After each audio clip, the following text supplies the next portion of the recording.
Eu tenho microvário policístico, né? E quando a gente começou a se relacionar, eu já falei com ele de cara do meu desejo de adotar e que eu teria dificuldade em engravidar. E no momento não foi nada que a gente não pensava seriamente naquele momento em ter filhos, né? Aí com um tempo da relação a gente começou a tentar, e aí vários nãos, eu comecei a fazer tratamento, e os tratamentos geralmente são invasivos, são dolorosos, tanto fisicamente quanto psicologicamente. Então a gente tentava e tudo, e descobrimos que ambos tínhamos dificuldades. E aí a gente estava fazendo tratamento, passei por cirurgia, tomei fitoterápico, ela também está fazendo tratamento, questão de hormônio e tudo. E aí a gente pensou, bom, então, até assim, depois de algum tempo tentando, né, e sem tomar anticoncepcional e nada, né, então a gente pensou, bom, acho que a adoção é o nosso caminho. Então eu diria que foi por aí que começou. A Ítala, a gente já estava casado, a Ítala teve que fazer uma cirurgia na hipófise, e com isso desregulou a parte hormonal dela, né, o que impediu ela de ter filho. Então acho que o primeiro ponto que a adoção surgiu foi aí. Aí teve essa cirurgia, né, que realmente eu fiz, e não é que ela me impediu, mas eu teria que passar por vários riscos que eu não estava com vontade, que eu falei para o Alexandre, pedi permissão a ele, a gente tem que conversar, né, como casal.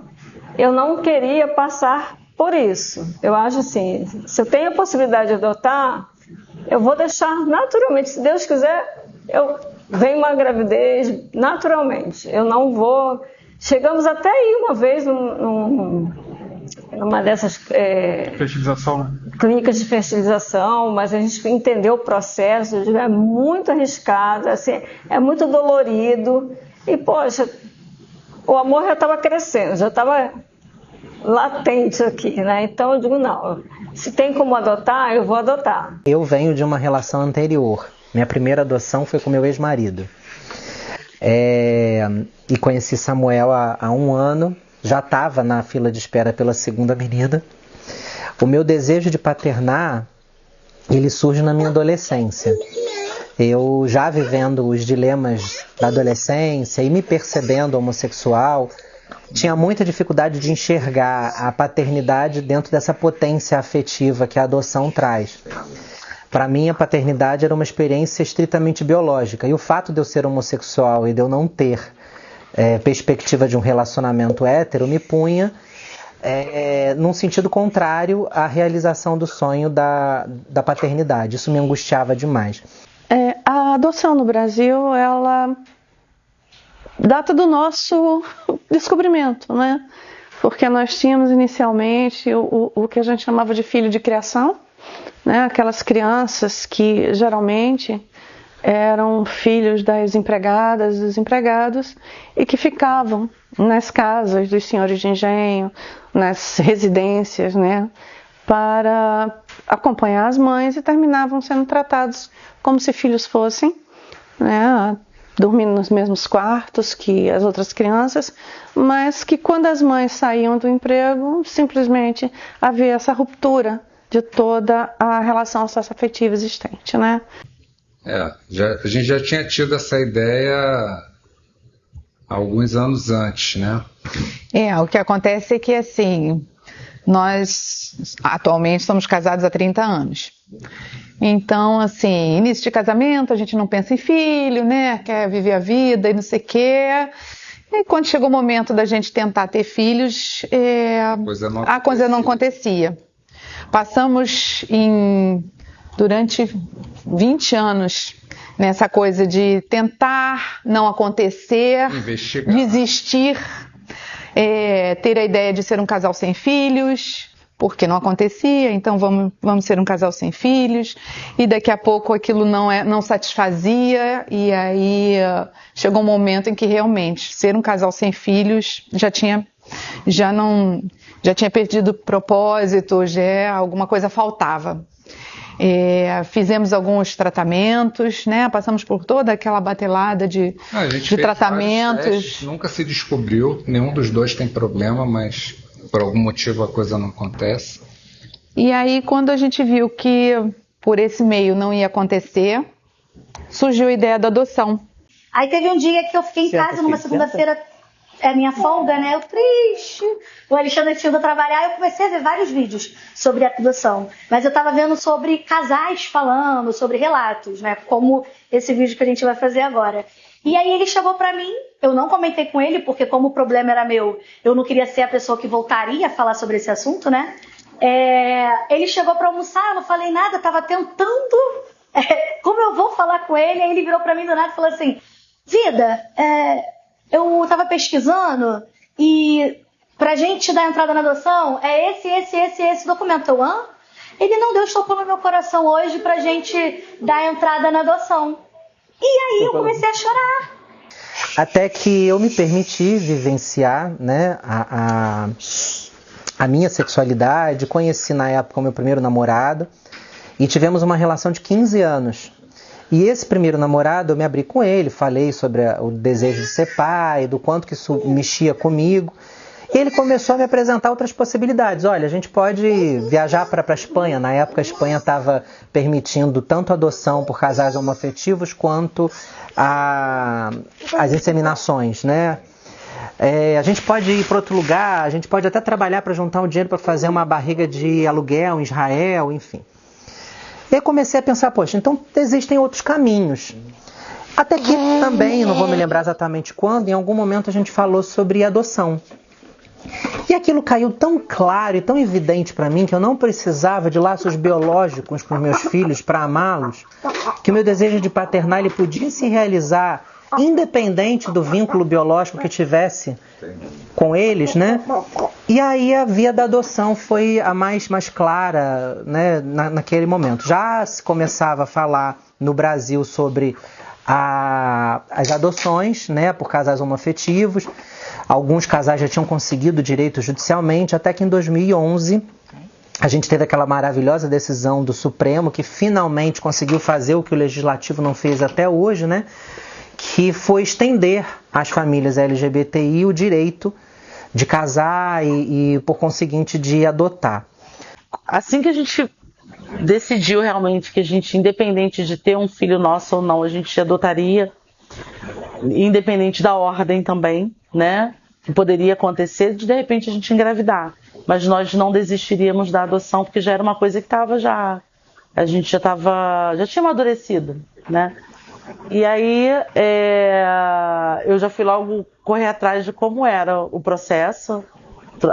Fomos nos informar na vara, e aí a gente tinha que participar de algumas reuniões, né? No começo achei aquilo muito chato. Sempre a ideia do grupo de apoio para mim sempre foi uma coisa igual ler livro de autoajuda. Eu sempre fui contra, eu ainda brincava assim, a livro de autoajuda só ajuda quem vende o livro. E aí eu achava que o grupo de apoio era mais ou menos a mesma coisa. E aí nós fomos na nossa primeira reunião obrigatória, né? Primeiro a gente foi para uma palestra. Uma palestra. Eu queria ressaltar que a vara, ela deu uma palestra para expor o tema. Ou seja, a pessoa, tipo assim, não sabe nada, né? Eu não sei nada sobre o tema. Eles fizeram uma palestra. Isso, foi isso. A gente esqueceu dessa palestra inicial. E aí que a gente ficou sabendo que agora, passou, pelo menos aqui no Rio de Janeiro, passou a ser... Naquela época. Passou a ser obrigatório. Passou a ser obrigatório frequentar grupo de apoio à adoção e participar de 4 reuniões mensais, né? Então você durante 4 meses, participando uma por mês, você teria o requisito para entrar com o processo, né? Isso, processo administrativo para adoção. O grupo de apoio é um grupo, uma troca, né? Um espaço de troca privilegiada para que essas dúvidas, esses medos, essas inseguranças, essas angústias possam ser conversadas ali naquele espaço e que possam ter ajuda, né? Porque o filho para o resto da vida. E as dúvidas, elas vêm a galope, né? Parece que quanto mais você passa de fase, maior é a sua dúvida, mais difícil é educar o seu filho e mais insegura a gente fica. E é assim mesmo, porque é uma tarefa da ordem do impossível, educar uma criança e torná-la um cidadão digno para viver no mundo de uma forma segura, independente, autônoma, saudável. Muito muito difícil mesmo. Então, vale pedir ajuda, se necessário ajuda profissional. Se você se sentir acolhida, venha para o grupo. Tem vários grupos de apoio à adoção que você pode se inserir. Tem outros pais que já passaram pela mesma dificuldade. E não tenha dúvidas que os filhos adotivos e os biológicos, eles apresentam mais ou menos, assim, com pequenas diferenças, as mesmas questões, né? Em muitos momentos são desobedientes, sim, são agressivos, são malcriados, né? Eles aprontam e fazem coisas. Por quê? Porque são crianças, porque são adolescentes e porque faz parte do ser criança e ser adolescente agir dessa forma. Agora também nós precisamos pensar o que faz parte do ser pai e do ser mãe e de como agir diante dessas situações. Na minha família isso já havia acontecido, minha mãe era filha adotiva, então assim não era uma novidade para mim.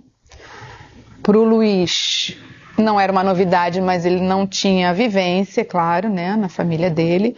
Mas estávamos abertos para essa ideia. E aí, uma vez que a opção veio, começamos a correr atrás, né, do que fazer, como fazer, que a gente também não sabia burocraticamente como é que era, como é que não era. Então eu tive que ir à vara da infância, me informar como é que podia fazer, onde esse processo começava.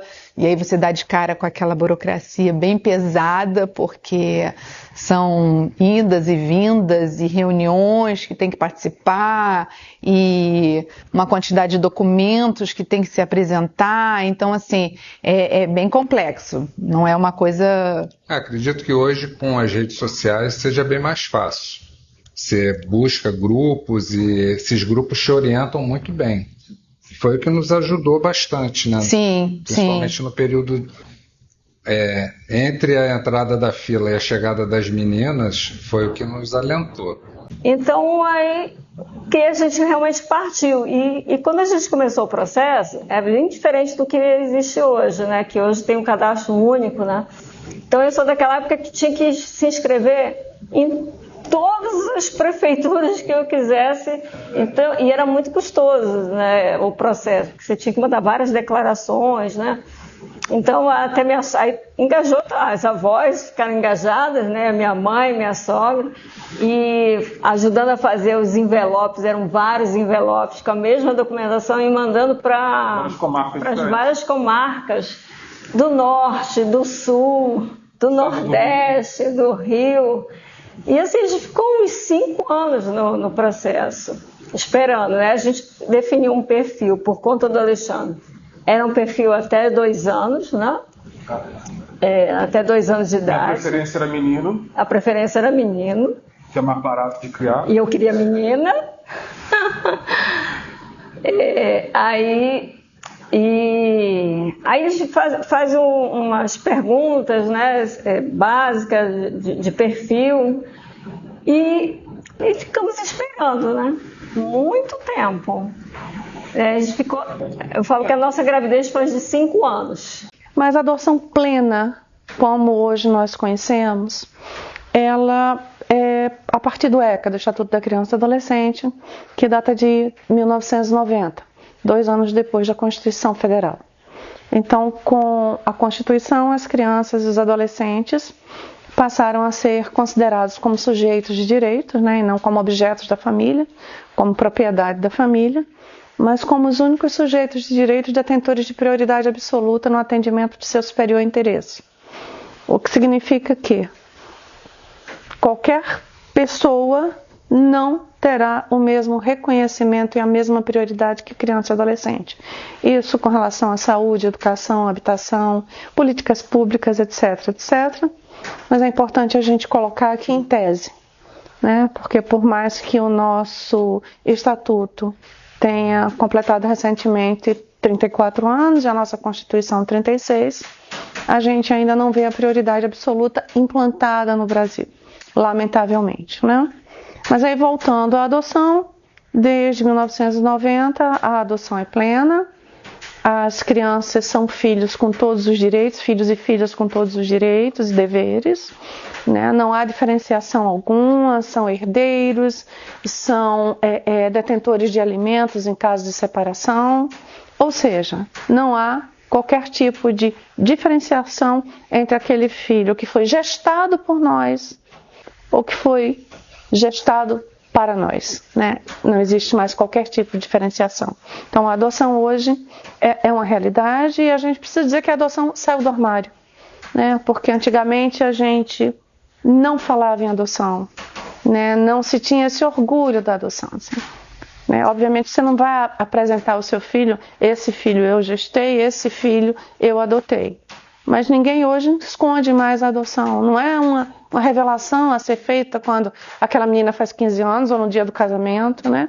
Chegou aos 4 dias de idade, você veio pelo desejo do papai, pelo desejo da mamãe e pelo seu desejo também. Então, os filhos do desejo, acho que é a coisa mais importante que a gente tem que dizer, porque nós somos seres desejantes, né? E o desejo da gente tem que ser reconhecido. E a parentalidade, a maternidade, ela vem por conta desse desejo. A adoção compartilhada foi, por isso que é importante ir nas reuniões, né, dos grupos de apoio. Foi apresentada pra gente, a gente ficou sabendo que havia essa possibilidade, né, de adoção. E como a gente tinha esse casal muito próximo a gente, que tinha muita afinidade. Que a gente era muito amigos. Não somos. Somos, né, até hoje. A gente chegou a conversar entre os casais que se houvesse a possibilidade, que a gente não haveria problema algum em dividir os filhos, né? Que aí a gente ia ficar sendo família para sempre. E assim foi feito, né? A gente conversou, mas ficamos na fila. Aí as crianças saíram, o Jorge e a Iris iriam adotar a Bianca, o Vitor e o Bruno iriam adotar a Maria, a Vitória e o João Vitor. O João Lucas já tinha uma outra família lá em Maceió, por ser criança. Aí o João Lucas ficou disponível, a Maria declinou da adoção do Vitor e do Bruno, e aí a gente entrou, porque a gente fala que Deus que escreve, né? E a gente fala que cada um ficou na família que realmente deveria ficar e do jeito que deveria ficar. E hoje nós somos uma grande família. Então, saí da habilitação, recebemos a habilitação em tempo recorde. No meio do processo a gente chegou a dar uma pausa, mas mesmo assim conseguimos a habilitação num tempo bem rápido. Entramos no grupo de busca ativa. E aí a nossa habilitação, eu lembro que a nossa habilitação saiu numa segunda-feira e na terça-feira saiu o caso deles, né? A chamada saiu assim: um menino negro, 8 anos, e no interior de Minas, está sendo separado dos irmãos, né? Será adotado a adoção será em 2 grupos, um de 8, o menino de 8, e o de 10 junto com o de 3, para dar mais oportunidade para o de 10. Porque todo mundo quer uma criança de 3 anos, mas nem todo mundo quer uma criança de 10. Então eles vincularam o de 3 ao de 10, e aí quando eu vi aquilo, eu fiquei horrorizada. Eu mandei a mensagem para ele. Olha que absurdo, vão separar os irmãos. Eu odiaria que me separassem das minhas irmãs, eu tenho 2 também, né? E aí... Aí eu cheguei para ela e falei assim: olha, eu vou embarcar se você for embarcar. Agora, você está pronta? Porque vai dar trabalho. Eu lembrei das entrevistas lá em Barra do Piraí, que foi tudo assim muito corrido, mas é que o nosso perfil estava como menino branco, né? Então a psicóloga chegou a questionar: é uma menina, tudo bem para vocês? Ela disse: tudo bem.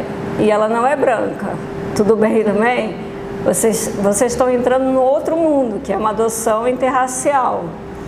Eu disse: o amor... ele se constrói, ele não se transforma, isso não é problema pra gente, nunca foi, né? Nem pra minha família, elas são muito amadas, né? A família toda fez festa, a gente até nesse salão aqui mesmo, a gente comemorou a chegada dela, né? Adoção de crianças negras, né? Negra é raça, preta é cor, a gente tem que fazer essa diferenciação, né? Adoção de crianças negras por pessoas brancas. Nós somos um país colorido, né?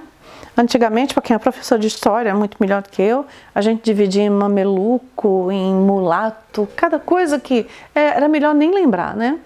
E hoje a gente tem branco, tem negro, tem amarelo, tem indígena, né? E o famigerado pardo, que é uma cor inexistente. Essa é a cor do Brasil. O Brasil é pardo. O Brasil é fruto de uma miscigenação enorme, né? Entre o branco, o indígena, o negro. E é por isso que nós somos tão diferentes, tão coloridos, tão bonitos, tão amorosos, né? Então, obviamente que a criança e o adolescente que estarão no acolhimento institucional, a criança real, disponível para adoção, elas serão a criança dentro dessa diversidade de cores. Se você quer apenas uma criança branca, saudável, do olho azul, gente, vai se habilitar em outro país, né? Aqui a gente tem não. Aqui a gente não tem não. Eu acho, inclusive, que a Rússia não tem adoção aberta com o Brasil não, tá? Mas você pode tentar. E aí eu gostaria de dizer quanto é que custa mais ou menos uma adoção internacional, só um parêntese, tá? Gente, uma adoção internacional não sai por menos de $50 mil, tá? Vocês querem adotar lá fora? Adotem, não estou desincentivando não, vão lá. Mas é no mínimo $50 mil, sem contar com a passagem, hospedagem, o estágio de convivência no exterior. Então, no Brasil, por nosso lado, não existem custas judiciais. Tá? Então, custo é zero, não se paga nada à justiça. Se você tiver um advogado particular, obviamente, você vai ter que pagar os honorários advocatícios. Se você for elegível para a Defensoria Pública, então o seu processo vai caminhar totalmente de forma gratuita, né? Você não paga a perícia psicológica, nem paga a perícia social. Essas duas perícias são feitas pelo próprio judiciário. A chegada do Theo foi um evento tão esperado, tão desejado, tão ansiado. Eu já tinha tudo engatilhado, sou uma pessoa que me planejo com muita antecedência para tudo, inclusive para a paternidade. Então, ela foi uma experiência de êxtase emocional, de êxtase de relação, em relação à vida, né? As pessoas falam assim, mas é bebezinho, vai dar trabalho, questão é de alimentação, como é que você se organizou com os horários? Gente, eu não tenho memória alguma de qualquer problema nesse período. Porque eu já estava tão organizado para aquele momento que o licenciamento no trabalho já estava engatilhado, eu consegui ficar em casa os 6 meses para cuidar dele, meu ex-marido também se organizou e ficou o período da licença paternidade, família chegou junto, eu já estava com a vida mais ou menos em aberto, né, para se fosse necessário mudar alguns esquemas de horário, e foi isso que aconteceu. E aí, assim, as crianças chegaram. Durante essas visitas, algumas coisas a gente foi já tentando providenciar, porque assim, por que a gente já não estava com tudo pronto? A gente não sabia a idade que as crianças viriam, né? Como você bota uma faixa etária e quer 2 crianças, poderiam vir 2 com 5 anos, poderiam vir 2 com 1 aninho, poderiam vir um menino, uma menina, poderiam vir 2 meninos. Então a gente não tinha como, vamos arrumar quarto, vamos ter cama pronta, vamos ter roupa, não dava para saber. Então, assim, a gente só sabe quando chega, né? É quase filho antes da ultrassonografia. Se você já está habilitada ou habilitado, né? Não fique sozinho. Existem inúmeros grupos de apoio à adoção, muitos online, outros presenciais, próximos à sua casa. Procure um grupo de apoio e se insira nessa rede, nesse movimento de apoio à adoção. Não fique sozinho, porque esse tempo de espera é um tempo não sabido, é um tempo que pode demorar, 3 anos, 4, 5, 6 anos, e nesse tempo, se você ficar longe do tema, você vai acabar se surpreendendo e investindo o seu tempo em outros projetos, e quando seu filho chegar, esse bendito telefonema tão esperado e desejado chegar, o susto vai ser tão grande que talvez você não consiga sustentar emocionalmente esse desejo da maternidade ou da paternidade. Acaba que antes da pessoa poder trazer para casa, eles falam que a pessoa pode fazer uma aproximação. Então significa que vai passar um tempo juntos no local. Então, por exemplo, não era na nossa cidade, era em Minas Gerais, então a gente viajou. Detalhe, cada vez que a gente ia visitar, era uma viagem ali de 8 horas, né? Na verdade mais, né? Que a gente sempre parava um pouco, descansava, né? E aí a gente foi nesse hotel, o único hotel que tinha, que era um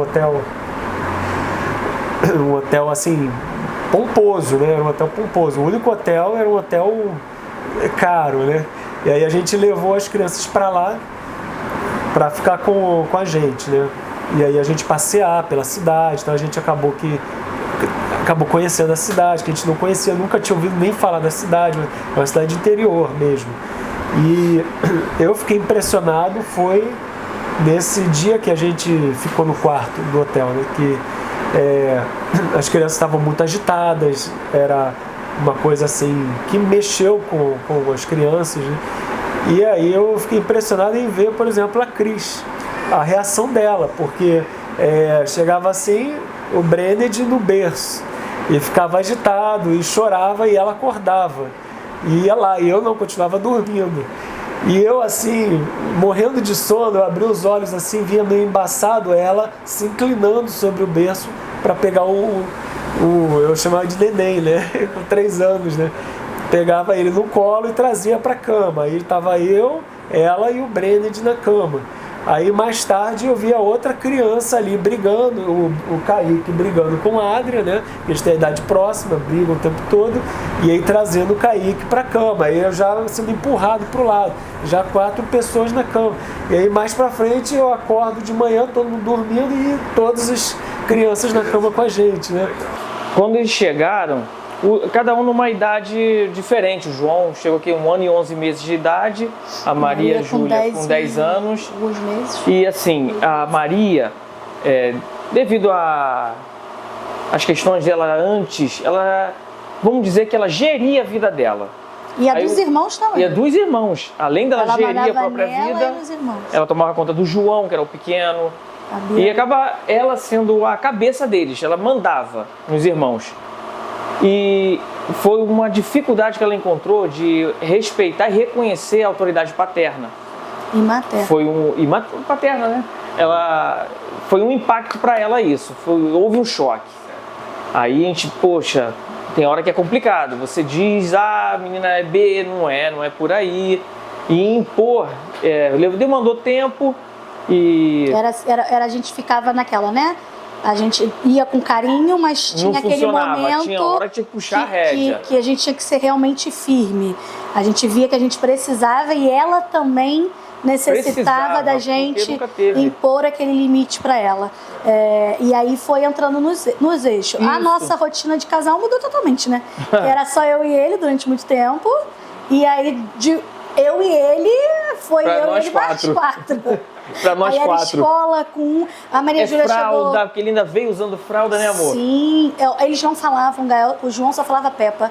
Maria Júlia tinha uma dicção que a gente não conseguia, de uma entender. Frase dela, a gente entendia uma palavra, aí era fonoaudióloga, e aí era isso. Maria Júlia era semi-analfabeta, então com 10 anos, em 1 ano a gente alfabetizou ela. Deixa eu salientar uma coisinha com relação, por exemplo, a Maria Júlia veio pra gente com uns 10 anos de idade. A pessoa fica assim, pisando em ovos. Poxa, como que eu cuido, como que eu falo, como que eu educo? Da mesma forma que fosse gerado. É da mesma forma. Não existe receita de bolo. O que nós tratamos com ela foi o jeito que a gente achou que deveria tratar. Assim são os filhos. Ai, meu Deus, eu adotei, tem trauma. Não, tem horas que você tem que deixar isso de lado e educar. É seu filho. E educar. Vou falar uma vez, como a minha esposa falou, é no carinho, é no amor, é na conversa. Olha, assim não é assim. Não entendeu? É castigo. Não entendeu? É da forma que você achar que tem que ser. Porque é filho, é para ser educado. Então, assim, uma vez que a gente estava habilitado e que a gente já tinha decidido que queria duas crianças, 2 filhos, né? Não tinha sexo, não tinha idade. A idade a gente tinha colocado uma faixa etária em que a gente pretendia, mas a questão do sexo não havia escolha. Nem sexo, nem raça, nada disso. E aí, nesse momento, a gente foi orientado muito a buscar grupos de apoio.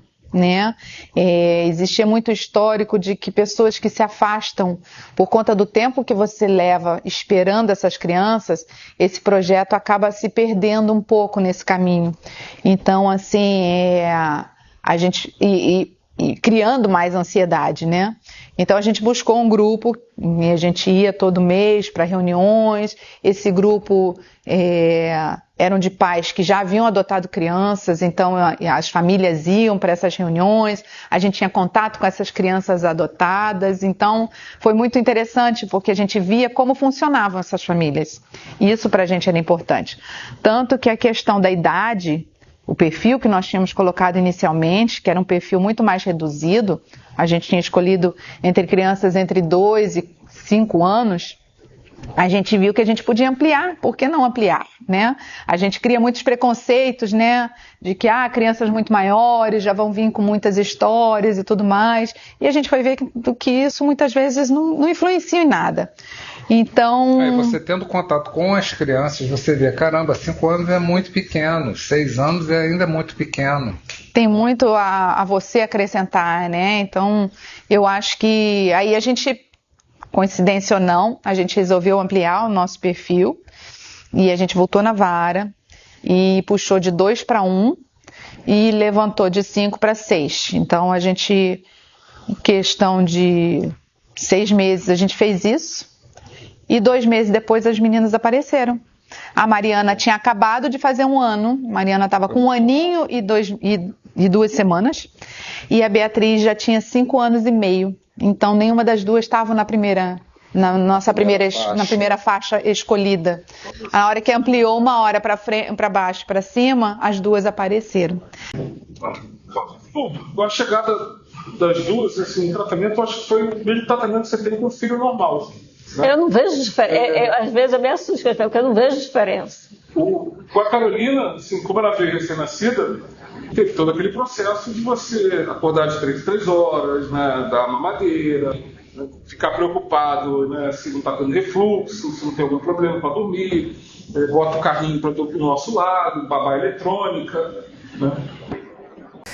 Então foram meses muito tranquilos nessa questão de organização, mas muito intensos em emoções, né? E depois tudo foi amainando, se acalmando, porque a ansiedade toda de experienciar a paternidade já estava posta, né? Eu já tinha experimentado aquilo.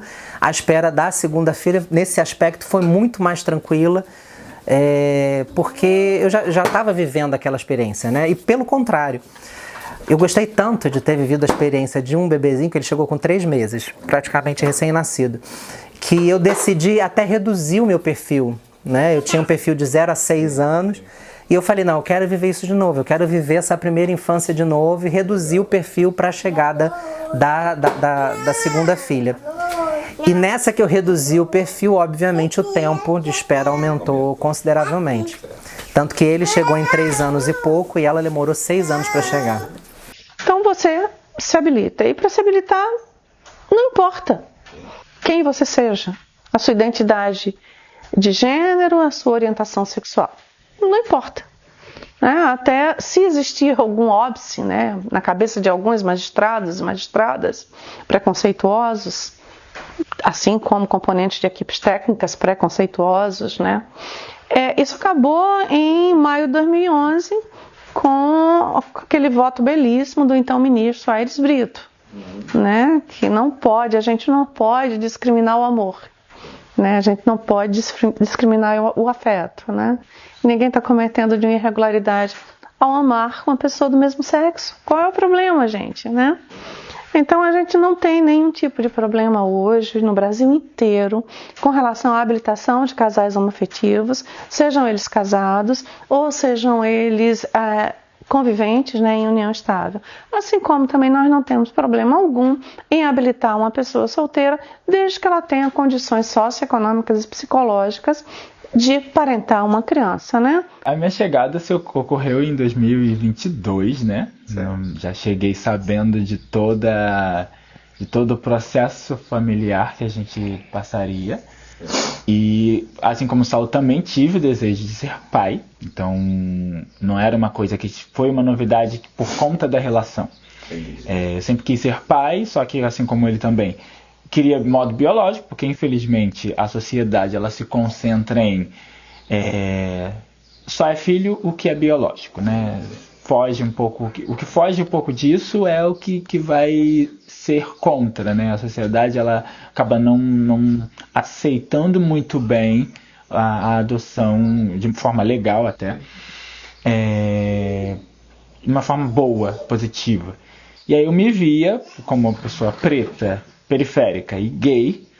Eu falava, cara, não vai acontecer, né? Não vai acontecer. E com a chegada do Saulo, na nossa relação, eu me vi nisso e eu falei, tá, então é possível. Já tinha aberto a possibilidade. Então, é possível acontecer. Ele foi na prática, né? Então, na metade do ano passado pra cá, a gente firmou o relacionamento mesmo de tipo, vamos seguir juntos, vamos abraçar e vou ir. E esse ano, exatamente um ano do nosso relacionamento, chega a Leonor para concretizar essa vontade que era de ambos, que já era ativa da parte dele, mas da minha parte ainda estava tipo, vamos ver o que vai dar.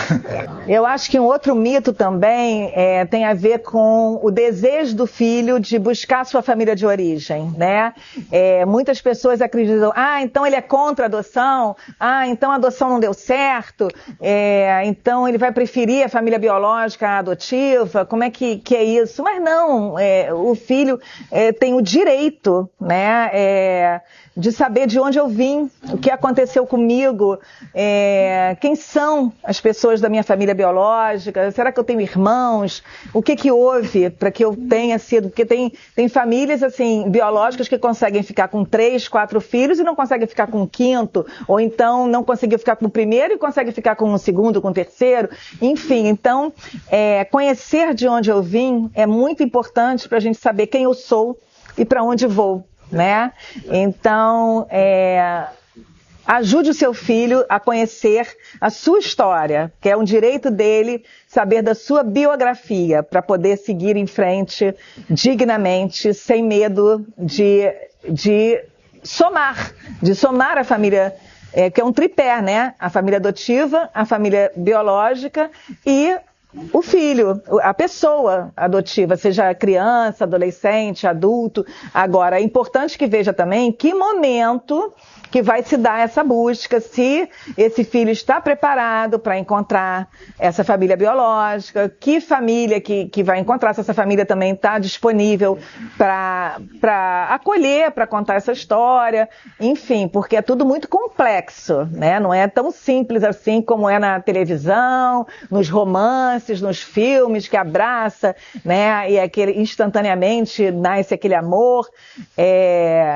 Em muitas famílias essas coisas não acontecem dessa forma. Eu não sei o porquê, mas me veio na cabeça, eu inventei uma história pro João Lucas, para ele entender que ele era adotado, porque no grupo a gente... Você falou, vamos falar a verdade. Sim, e desde sempre, né, no grupo de apoio, eles falam que a gente tem que, desde quando a criança nasceu pra gente, a gente tem que conversar sobre isso. E eu queria usar a palavra adoção, já desde muito novo, para não ter problema, porque as pessoas são mal, criança é ruim, né? E aí, o João era muito novo, eu comecei a contar para ele a história do Anjinho Trapalhão. O Anjinho Trapalhão era um anjinho que não prestava atenção em nada que Deus falava para ele. E aí, na hora de colocar a Maria Júlia e o João Lucas na minha barriga, ele colocou na barriga de uma pessoa errada, que não era a mãe deles. Ela só foi a genitora. E aí eu comecei a chorar muito, com saudade dos meus filhos. E orar. E como Deus tem muita coisa para fazer, né, e presta atenção em muita coisa importante, um dia ele percebeu, cadê os meus filhos? Chamou o Anjinho Trapalhão e falou para ele, eu não dei 2 filhos para Elaine, cadê os filhos dela? Aí que o Anjinho Trapalhão foi descobrir que tinha colocado eles 2 na barriga da pessoa errada. Aí Deus foi e mandou ele consertar. E aí enviou uma cegonha e a gente conseguiu encontrar eles. Quando ele tinha uns 3 para 4 anos, ele olhou sério pra mim, que eu sempre contava a mesma história. Aí ele falou, mãe, isso quer dizer que eu sou adotado? E é uma orientação, inclusive, nos cursos, que é uma coisa que não se deve esconder. Nem esconder e também não chega a ter uma revelação, assim, né? É um processo natural. No caso aqui foi muito natural, porque é o seguinte, Bia já tinha essa noção, né? Ela tinha vivido na família biológica até um pouco tempo antes de ser abrigada. Ela ficou abrigada há pouco tempo e logo veio pra gente. E então ela tinha noção do que tinha acontecido na vida dela, né?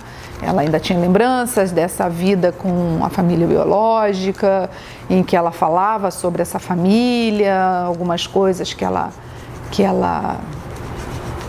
tinha passado, que ela não gostava, né, filha? Não foi? Não sei. Então, assim, ela passava isso pra gente. E a Mariana muito pequenininha. Aos poucos, Mariana foi crescendo, as duas conversando. Então, assim, da nossa parte não houve essa revelação. A revelação veio pela... Não houve nenhum tipo de milindre, falar, ela não pode saber, ela não pode saber. Não. Natural. E aí eu acho que elas conversaram entre elas e tudo mais. Aí depois de 2 anos e alguns meses, Quase 3. Da Maria e do João já na nossa casa, tudo estabilizado, o João já dormia a noite inteira, não usava mais fralda, a vida estava nos eixos. Aí se descobre a gravidez de Carlos Gael, quando a gente não esperava mais, né? É uma benção, foi um susto. Um susto, um baita susto. Mas foi uma benção. Aí veio Gaelzinho, que nasceu no meio da pandemia, na segunda semana de lockdown, prematuro, né, Carlos? Mas veio, a irmã no começo ficou com muito ciúme durante a gestação, mas agora é a vida dela, é o Carlos Gael, acho que às vezes ela se sente mais a mãe dele do que eu. Algumas pessoas me procuram, né, para saber detalhes sobre adoção, sobre se vale a pena, né? O famoso vale a pena, eu tenho vontade, mas eu tenho receio. E é aquilo. Qualquer projeto da sua vida que você for entrar, você corre o risco de dar errado, você corre o risco de ter problemas, você corre o risco de ter grandes alegrias, você corre o risco de ter muito lucro.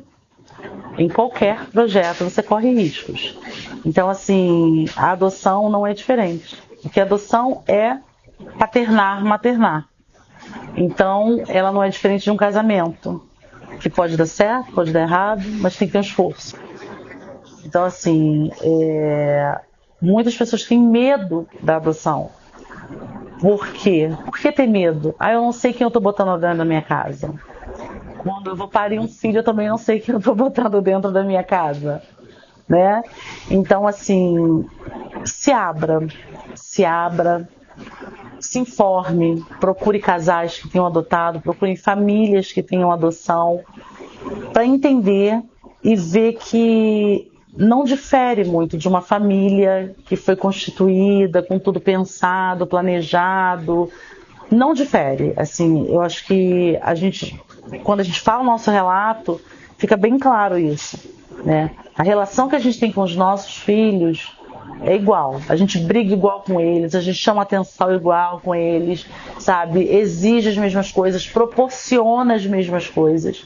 O tempo todo a gente deixa bem claro que tudo que a gente tem vai ficar para os 4 igual. Tudo que a gente faz é para os 4 da mesma forma. E isso eu acho que eles têm consciência disso, eles entendem isso. E não desanime diante dos prazos.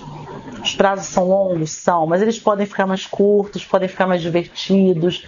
Vai estudar um pouco da legislação, do Estatuto da Criança e do Adolescente, que é divertido você chegar numa vara de infância e falar assim, passou esse prazo aqui, aí você vê o seu processo passando na frente. Isso é gostoso. Então você pode transformar esse processo em algo muito legal, né? E fora que, assim, é uma sensação maravilhosa você ter um filho, ou 2, ou 3, ou 4. Eu teria até mais, mas chegou uma hora que não dá, né? Para quem está na dúvida, informe-se. Eu acho que uma das principais coisas é buscar informação, estar em contato com famílias adotantes, estar no meio. Grupos, nem que seja virtualmente. É muito rica a experiência. Corra atrás de conhecer melhor a fundo o que é ser uma família o que é ser pais adotantes. Para você, só tem a ganhar. A experiência de ter uma família. Eu acho que foi muito pequena, né? Eu não sabia direito. Foi natural. A experiência de ser filho. Sim. Porque não tem outra explicação. Elas não. É bom ser filho? É bom? Hã? Sim. É bom estar na família? É bom ter uma família? Mesmo pai chato? Não. O grande conselho que eu dou para todo mundo que pretende adotar é que não chegue à adoção pensando que é um processo burocrático, que é demorado, ou que dá trabalho, porque nada do que é fácil também a gente dá tanto valor. Aliás, quando te vendem muita facilidade, normalmente você desconfia, né? O que é irregular, o que é legal, parece muito mais fácil, né? E eu posso garantir para vocês que assistem esse documentário que quem procura adoção pelas vias legais, pelas vias regulares, tem a tranquilidade de formar a sua família de forma segura e com verdade, sem medo algum. A melhor mensagem, o melhor legado que a gente pode deixar para um filho é que a nossa família foi construída de forma correta, segura, transparente. Não foi construída no segredo, com tabu, do não posso contar. Não existe isso na adoção regular e legal. Quer adotar? Não deixe o tempo passar. Não deixe para amanhã o que você pode dar um primeiro passo hoje, porque principalmente quem quer adotar bebê vai levar algum tempo esperando. E a criança não pode pagar o preço da sua decisão tardia. O que eu tenho a dizer a quem tem o desejo de adotar é dar o primeiro passo. Porque eu conheço várias pessoas que falam, eu também tenho vontade, mas não dá o primeiro passo. Depois que você der o primeiro passo, começar a ler, procurar saber, se informar, estudar, entender a realidade de uma criança abrigada, entender a sua realidade, ser muito, muito, muito sincero em todo o processo, sobre o que você aceita, sobre o que você procura, se realmente é uma família, se realmente é ter um filho, se você quer ter um filho, qual é perfil. As pessoas falam assim, eu tenho perfil, tem que ter perfil, porque é aí que acontece de não dar certo, né? Porque a pessoa não foi sincera com ela mesma lá atrás. Faça terapia, procure se entender, entenda que vai ter muitos problemas, como na adoção biológica, a adoção também tem muitos problemas. Nada é perfeito, mas é maravilhoso. Ter uma família é maravilhoso. Exatamente, a gente vê o detalhe, vê o cuidado de Deus em cada detalhe. Então, assim, se você tem esse desejo no seu coração, não pense muito. Se você tem condições de educar, de financeiramente, né? Eu esqueci o nome da palavra agora, de prover uma criança, tome o primeiro passo e você com certeza não irá se arrepender. Nessa parte sobre o que a falou da espera, de amar uma criança biológica, que não tem muita diferença, eu acho que é a mesma coisa com o filho que você adota. Porque você espera para pegar ele com tanta ansiedade e amor que você meio que herda e se transforma. E o filho biológico você espera também na barriga com toda a ansiedade. Então, eu acho que não tem uma diferença. Isso. Muito legal. Beijo, quer falar alguma coisa? Não. Grande tio. O que você gosta de fazer? O que você gosta de fazer, Beijo? Brincar. Brincar? De quê? De tudo. Gosta de videogame? Gosta de videogame? Gosta? Sim, gosto bastante. Qual preferência gosta? Não pode jogar bola? Sim. É pra eu falar. Tu não fala? Então fala, Breno. O Lucas gosta de tripé. O Lucas gosta de tripé. O Lucas descobriu tripé. O Lucas descobriu tripé. Mas e aí, Breno? Vai. Fala, Breno. E aí, Breno, vai ter o campeonato de judô? Você vai passar no campeonato de judô? Vai ganhar a medalha de ouro? Sim. Que legal, Breno. Agora é só passagem de faixa. Que bacana, parabéns. Então, se alguma criança está assistindo isso, ser adotada é tão bom, mas tão bom que você nem imagina como é ser. Sabe, se você nasceu daqui, se você tiver um irmão como a Maria Júlia, ela nasceu do coração igual a mim. Então, se você tiver um irmão que nasceu da barriga, não importa. Você tem que amar todos os seus irmãos, mesmo se nasceu do coração ou da barriga.